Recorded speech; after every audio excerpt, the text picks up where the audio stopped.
कुएं का पानी। एक किसान बहुत परेशान था। उसे अपने खेतों को सींचने के लिए पानी की जरूरत थी। इसलिए वो कई दिनों से अपनी जमीन के आसपास किसी कुएं की तलाश कर रहा था। इसी तलाश में वह घूम ही रहा था कि अचानक उसे एक कुआं दिखा। ये कुआं उसके खेतों से बहुत नजदीक था, इसलिए किसान बहुत खुश हुआ। उसने सोचा कि अब उसकी परेशानी खत्म हो गई। ये सोचकर वो खुशी खुशी घर चला गया। अगले दिन वो पानी लेने कुएं पर पहुंचा। जैसे ही उसने कुएं के नजदीक रखी बाल्टी कुएं में डाली, वहां एक आदमी आ धमका। वह किसान से बोला, ये कुआं मेरा है, तुम इससे पानी नहीं ले सकते। अगर तुम इस कुएं से पानी लेना चाहते हो तो तुम्हें इस कुएं को खरीदना होगा। ये बात सुनकर किसान कुछ देर रुका और फिर मन ही मन सोचने लगा कि अगर मैं इस कुएं को खरीद लूं तो मुझे कभी पानी की कमी नहीं होगी और न ही मुझे पानी के लिए इधर उधर भटकना पड़ेगा।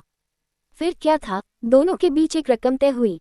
किसान के पास उतने पैसे तो थे नहीं, लेकिन वह यह मौका छोड़ना नहीं चाहता था। इसलिए किसान ने उस आदमी को अगले दिन वह रकम देने का वादा किया और घर की ओर चल दिया। किसान के लिए कुआं खरीदने का यह अच्छा मौका था, इसलिए वह इस काम में जरा भी देर नहीं करना चाहता था। घर पहुंचते ही उसने अपने करीबियों और दोस्तों से इस बारे में बात की और कुएं के लिए तय हुई रकम का इंतजाम करने में जुट गया। थोड़ी भागदौड़ और कोशिश के बाद आखिरकार उसने वह रकम जमा कर ली।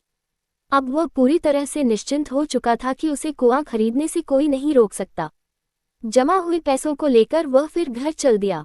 उसे बड़ी बेसब्री से इंतजार था कि कब रात खत्म होगी और वह कुआं खरीदने जाएगा। इसी सोच में वह पूरी रात सो नहीं सका।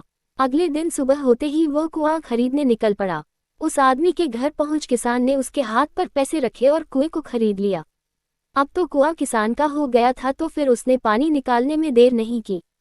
जैसे ही किसान ने कुएं से पानी निकालने के लिए बाल्टी उठाई, उस आदमी ने फिर बोला, ठहरो, तुम इस कुएं से पानी नहीं निकाल सकते हो।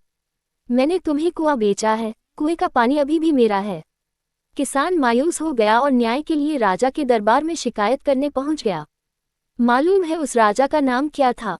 राजा अकबर। राजा अकबर ने उस किसान की पूरी कहानी सुनी और फिर उस आदमी को दरबार में बुलाया जिसने वह कुआं बेचा था। राजा का फरमान सुनते ही वह आदमी भागा भागा दरबार में हाजिर हो गया। राजा ने उससे पूछा, जब तुमने इस किसान को अपना कुआं बेच दिया तो फिर इसे पानी क्यों नहीं लेने दे रहे हो? आदमी बोला, महाराज, मैंने इसे केवल कुआं बेचा था, पानी नहीं। ये बात सुनकर राजा भी सोच में पड़ गए। उन्होंने कहा कि बात तो ये पते की कह रहा है, कुआं बेचा है, पानी तो नहीं। काफी देर सोचने के बाद जब इस समस्या को सुलझाने में वह नाकाम हो गए तो उन्होंने बीरबल को बुलाया। बीरबल बहुत ही बुद्धिमान था, इसलिए राजा अकबर किसी भी मामले पर फैसला लेने से पहले उसकी राय जरूर लेते थे। बीरबल ने एक बार फिर दोनों से उनकी समस्या पूछी। पूरी बात जानने के बाद बीरबल ने उस आदमी से कहा, ठीक है, तुमने कुआं बेचा, पानी नहीं। फिर तुम्हारा पानी किसान के कुएं में क्या कर रहा है? कुआं तुम्हारा नहीं है, फौरन अपने पानी को कुएं से बाहर निकालो। बीरबल का इतना कहते ही उस आदमी को समझ आ गया कि अब उसकी चालाकी किसी काम नहीं आने वाली। उसने राजा से फौरन माफी मांगी और माना कि कुएं के साथ उसके पानी पर भी किसान का पूरा अधिकार है। ये देखकर राजा अकबर ने बीरबल की बुद्धिमानी की तारीफ की और कुआं बेचने वाले आदमी पर धोखेबाजी के लिए जुर्माना लगाया। सीख: अपने आप को दूसरे से अधिक चालाक नहीं समझना चाहिए, साथ ही धोखा देने की आदत से भी दूर रहना चाहिए, क्योंकि कोई ऐसा भी हो सकता है जो आपसे भी अधिक बुद्धि का इस्तेमाल करना जानता हो। ऐसे में आपका धोखा पकड़ा जाएगा और आपको अपने किए का भुगतान करना होगा, जैसे इस कहानी के अंत में कुआं बेचने वाले आदमी को करना पड़ा।